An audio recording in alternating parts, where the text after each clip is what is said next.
In this video, I'm going to show you how to create three-dimensional text in AutoCAD. First of all, on the command, type the word mtext, enter, and then I'm going to specify it. For example, I'm going to type here 3D and simply click the escape and apply yes. And from there, we can now type on the command the word text exp, click on that, select the object, and enter. And after entering, we're just going to type here the word region, enter, and select the object, enter again.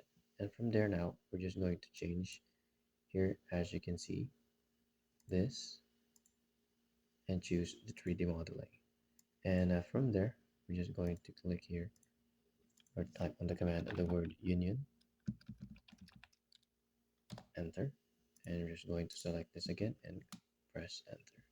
And from there now, we can go to the three-dimensional view, as you can see here, and choose here the conceptual. And then click the extrude, and we're just going to select the object, enter, and now we can transform it to three-dimensional text. And that's about it. That's how to create three-dimensional text in AutoCAD. If you have any questions, please let me know down in the comments below, and I'll do my best to help you out.